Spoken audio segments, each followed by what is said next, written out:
Good evening to all specially আজিৰ এইটো video' আমাৰ অসমৰ যিসকল কেণ্ডিডেটে SSC GD 2025 এক্সাম দিছে তেওঁলোকৰ কাৰণে সেইকাৰণে আজিৰ এইটো ভিডিঅ' মই অসমীয়াত বনাই আছোঁ আৰু ভিডিঅ'টো বহুত বেছি গুৰুত্বপূৰ্ণ হয় তো শেষলৈকে ভিডিঅ'টো নিশ্চয় চাব ইয়াতে আজি আমি কথা পাতিম কাট অফক লৈ কিনে এতিয়া আমাৰ অসমৰ যিসকল কেণ্ডিডেটে ফিজিকেল দিলে এতিয়া মেডিকেল আছে মেডিকেলৰ পিছত ফাইনেল মেৰিট বা ফাইনেল কাট অফক লৈ কিনেতো সকলোৰে এটা গভীৰ চিন্তা ভাৱনা মনত চলি থাকে আমি যিমানেই নকওঁ কিয় যে কাট অফক লৈ কিনে টেনশ্যন নল'বা তথাপিও সেইটো মানে কি মনত আহি থাকিব যে মোৰ ফিজিকেল ক্লিয়াৰ মেডিকেল ক্লিয়াৰ এতিয়া ফাইনেল মেৰিট লিষ্টত মোৰ নাম আহিবনে নাই বা ফাইনেল কাট অফ কিমান যাব তো মই এইবাৰ কৈছোঁ যে ফাইনেল কাট অফটো বেছি নাযায় ডাউন থাকিব ডাউন মানে এনেকুৱা নহয় যে মানে কি বহুত বেছি ডাউন থাকিব এটা ধৰা মই ক'লোঁ যে ধৰি লোৱা 13-14 যিসকলৰ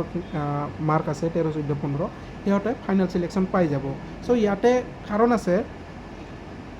কাৰণসমূহ চাগে গমে পায় এইবাৰ RFID লগোৱা হৈছে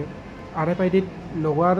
কাৰণে কি হ'ল বহুতখিনি কেণ্ডিডেট 1 ছেকেণ্ডৰ কাৰণে 2 ছেকেণ্ডৰ কাৰণে বা 4 ছেকেণ্ডৰ কাৰণে বা 11 ছেকেণ্ডৰ কাৰণে কিছুমান মাইক্ৰ' ছেকেণ্ডৰ কাৰণেও ইয়াতে ফিজিকেলত ফেইল কৰিছে বা কিছুমানৰ 24 মিনিটৰ ভিতৰত আহি পাব লাগিছিল কিছুমানে আহি পাইছে 26 মিনিট 27 মিনিট তো সেইখিনি বাদে দিয়া তাহাঁতৰ প্ৰেক্টিচৰ অলপ কমি আছিল কাৰণে সিহঁতৰ ইমানখিনি টাইম লাগিলে আৰু যিসকল কেণ্ডিডেট সেইসকলৰ কথা ভাবিছোঁ যিসকলে নেকি 1 ছেকেণ্ডৰ কাৰণে ফেইল হৈছে বা 4 ছেকেণ্ডৰ কাৰণে বা 11 ছেকেণ্ডৰ কাৰণে বা কিছুমান মাইক্ৰ' ছেকেণ্ডৰ কাৰণে এইখিনি ফেইল হ'লে RFIDৰ কাৰণে যদি RFID নাথাকিলেহেঁতেন তেতিয়াহ'লে এইখিনি কেণ্ডিডেট যিয়ে নেকি মাইক্ৰ' ছেকেণ্ডত ফেইল কৰিলে বা যিয়ে 1 ছেকেণ্ডৰ কাৰণে বা 2 ছেকেণ্ডৰ কাৰণে এইখিনি কেণ্ডিডেট ফেইল নহ'লহেঁতেন এইখিনি কেণ্ডিডেট পাৰ হৈ গ'লহেঁতেন ঠিক আছে তো ইটো হ'ল 1 নম্বৰ কাৰণ আৰু ইয়াতে কাট অফ হাই যায় আমাৰ অসমত হাই কিহৰ কাৰণে যায় কাট অফৰ আমাৰ বস্তুটো দেখিবলৈ পাব 2018 যদি চাই কাট অফটো বেলেগ 2021 যদি কাট অফটো চাই তাতেও বহুত ডিফাৰেণ্ট দেখা পাব 2022 যদি চাই তাতেও ডিফাৰেণ্ট দেখা পাব 2023 চালে 2023তো ডিফাৰেণ্ট আছে আপ ডাউন এইখিনি কিহৰ কাৰণে হয় মই জনাই আছোঁ আমাৰ অসমত বাহিৰা কেণ্ডিডেট আহি কিনে এক্সাম দিয়ে বাহিৰা মানে UP ৰাজস্থান বিহাৰ এনেকৈ আহি কিনে এক্সাম দিয়ে যাৰ কাৰণত আমাৰ কাট অফ যিটো নেকি অসমৰ কাট অফ থাকে তাত মানে কি ডিফাৰেণ্ট হৈ যায় য'ত নেকি ধৰি লওক 50 যাব লাগে তাতে 70 গুচি যায় RC গুচি যায় ইয়াৰ কাৰণ হ'ল এইটোৱে যে মানে কি বাহিৰা কেণ্ডিডেট আহি কিনে আমাৰ অসমত এক্সাম দি আছে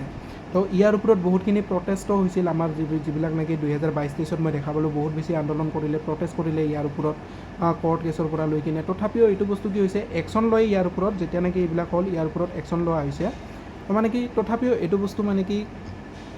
বন্ধ হোৱা নাই আহি থাকে এইবাৰো চাবা এইবাৰো লগ পাবা এনেকুৱা নহয় যে নাপাবা কিন্তু কি হয় ইয়াৰে ওপৰত ইনকুৱাৰী হয় ভেৰিফিকেশ্যনৰ পিছত ইহঁতক যাবলগীয়া হৈ যায় ইয়াৰ পৰা কিন্তু সেইটো পিছতহে হয় বস্তুটো ছাপ'জ ধৰি লওক মেডিকেল হৈ গ'ল ফাইনেল লিষ্ট আহি গ'ল তাৰপিছত ট্ৰেইনিং জইন কৰিলে ট্ৰেইনিঙৰ পিছতহে ভেৰিফিকেশ্যন হয় এইটো পিছত হয় তো লোকচানটো আমাৰ অসমৰ কেণ্ডিডেটসকলৰ বাবে থাকে যিসকল কেণ্ডিডেটে হয়তো 2025ত পাব লগা আছিল সিহঁতে নাপায় আৰু এইটো ভেকেঞ্চি আগত যাই কিনে হয়তো প্লাছ হয় এনেকুৱাতো নকৰে সিহঁতে যে এইটো কেণ্ডিডেট এইবছৰ এনেকৈ ওলাই গ'ল যে তাৰ জেগাত মানে কি বেলেগ কেণ্ডিডেট মাতি দিয়ে এনেকুৱাতো নহয় না ছিষ্টেমটো যোনে যাৰ ফাইনেল মেৰিট লিষ্টত নাম আহিলতো আহিল নাহিলে নাই তো আগত যাই কিনে ছাপ'জ ধৰি লওক বাহিৰা কেণ্ডিডেটখিনি এক্সাম দিলে আৰু চিলেকশ্যন হৈ গ'লে ট্ৰেইনিং জইন কৰিলে ট্ৰেইনিং জইনত তাহাঁতে ভেৰিফিকেশ্যনৰ পিছত বাহিৰ হৈ গ'ল তো সেইটো পিছৰ কথা তো বাহিৰ হৈ গ'লেও যিসকল কেণ্ডিডেটে আমাৰ অসমৰ এইবাৰ মানে কি এক্সাম দিলে সিহঁতৰ কাৰণে এইটো মানে কি লোকচান থাকেই থাকে তো সিহঁতৰ ছাপ'জ ধৰা বাহিৰৰ পৰা যদি 50 জনে যদি এক্সাম দিয়ে 50 জনে যদি চিলেক্ট হয় বা 40 জনে চিলেক্ট হ'ল তো সেই 40 জন আমাৰ অসমৰ পৰা বাহিৰ থাকিল তো সেই 40 জন হয়তো কিছুমানৰ পইণ্টত বাহিৰ হ'ব কিছুমান 1 নম্বৰৰ কাৰণে বাহিৰ হয় তো এনেকুৱা মানে কি হয় তো সিটো গ'লেই না সিটো আৰু এনেকুৱা নহয় যে বাহিৰত যিসকল কেণ্ডিডেটে বাহিৰৰ পৰা আহি কিনে এক্সাম দিলে চিলেক্ট হোৱাৰ পিছত সিহঁতক বাহিৰ কৰাই দিলে যিসকলৰ মানে কি পইণ্টত নাম্বাৰ কম আছিল তো সিহঁতক আৰু জইনিং কৰাই দিয়া এনেকুৱাতো নহয় বস্তুটো সেইটো ভেকেঞ্চি কি হয় আগত প্লাছ কৰি দিয়ে তো লোকচানটো 2025ৰ কেণ্ডিডেট যিসকলে দিছে তাহাঁতৰ কাৰণে লোকচানটো হয় চ' এইটোৰ কাৰণে কি হয় আমাৰ কাট অফটো আপ এণ্ড ডাউন হয় বস্তুটো যেতিয়া যদি আধা আধি যদি বাহিৰা কেণ্ডিডেটখিনিয়ে আহি সোমায় তো আমাৰ অসমৰখিনি ক'ত আমাৰ অসমৰ আমাৰ অসমৰ কেণ্ডিডেটখিনি হৈছে কেনেকুৱা, তো এনেকুৱা নহয় যে আমাৰ অসমৰ কেণ্ডিডেটখিনি কমজোৰ হয়, পঢ়া শুনাত বেয়া, এনেকুৱাও নহয়। আমাৰ অসমৰ ল'ৰা ছোৱালীখিনি ষ্টাডি কৰে, নকৰা বুলি নহয়, কিন্তু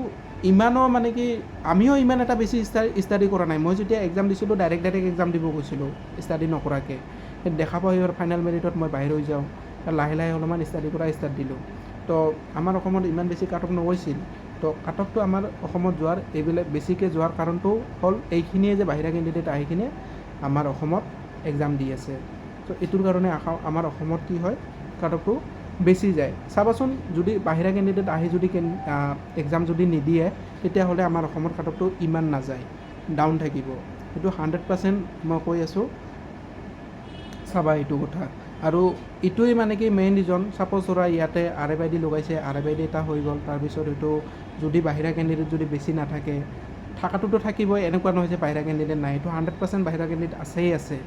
খুবেই বেয়া লাগে, সঁচাকৈ বহুত বেছি বেয়া লাগে যে মানে কি ইহঁতে বনাই কেনেকৈ আমাৰ অসমৰ ফেক ডমিচাইল বা ফেক ডকুমেণ্টছ বনাই কেনেকৈ, এইটো মানে কি খুব বেছি বেয়া। আৰু দিয়ে কোনে তাহাঁতক কেনেকৈ ডকুমেণ্টছ,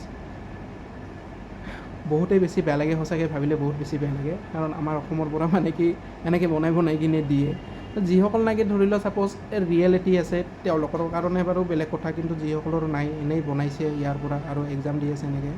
আমাৰ অসমৰ পৰা, নাজানো কোনে এনেকুৱা কাম কৰে, মানে কি ভাল নালাগে এইটো বস্তু, বহুত বেছি বেয়া লাগে,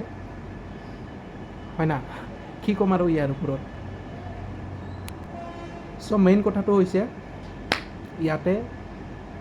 যদি পৰিমাণটো কম থাকে বাহিৰৰ পৰা অহা কেণ্ডিডেট, এতিয়া চা বাহিৰৰ পৰা যিসকল কেণ্ডিডেট আহে, এইটো যিসকলে নেকি এক্সাম কণ্ডাক্ট কৰায়, এক্সাম লয়, তেওঁলোকৰো ইয়াতে কোনো ভুল নাই। কাৰণ সিহঁতেতো এক্সাম ল'বই না, প্ৰথমতেতো ভেৰিফিকেশ্যন নকৰে। যদি প্ৰথমতে যদি ভেৰিফিকেশ্যন কৰি লয় তেতিয়াতো বেলেগ কথা, তাহাঁতক যিখিনি ডকুমেণ্টছ দেখাই আছে তো সেইখিনি অৰিজিনেল পাই আছে, গৈ আছে, লাষ্টতহে সেইটো বস্তু ভেৰিফিকেশ্যন হয়। যদি প্ৰথমতে হ'লে তেতিয়াহ'লে বেলেগ কথা। তো ইয়াতে যিসকলে এক্সাম কণ্ডাক্ট কৰায়, CRP হওক বা BSF, ITBP, ইহঁতৰ মানে কি ইয়াতে কোনো ৰল নাথাকে এনেকুৱা। তাহাঁতৰ কাম হৈছে কেণ্ডিডেট আহিছে, টেষ্ট ল'ব লাগে, ফিট হৈছে, পাছ কৰাই দিব, চিলেকশ্যন হৈছে চিলেকশ্যন লওঁ, লাষ্টত আৰু ভেৰিফিকেশ্যন হয়। যদি ভেৰিফিকেশ্যনত যদি কিবা গড়বড় হয়, যদি ভেৰিফিকেশ্যন ভেৰিফাই নহয়, তেতিয়াহ'লে তাহাঁতক লাগিলে ট্ৰেইনিং 9 মাহে নহওক কিয় বা 11 মাহে নহওক কিয় তাহাঁতক বাহিৰ কৰাই দিবই দিব, তাহাঁতক নাৰাখে এইটো বস্তু। এনেকুৱা 100% হয় এইটো বস্তু, মই দেখিছোঁ আমাৰ টাইমতো হৈছে। যিসকলৰ ভেৰিফিকেশ্যন হোৱা নাছিল সিহঁতে মানে কি জব এৰি যাবলগীয়া হৈছে।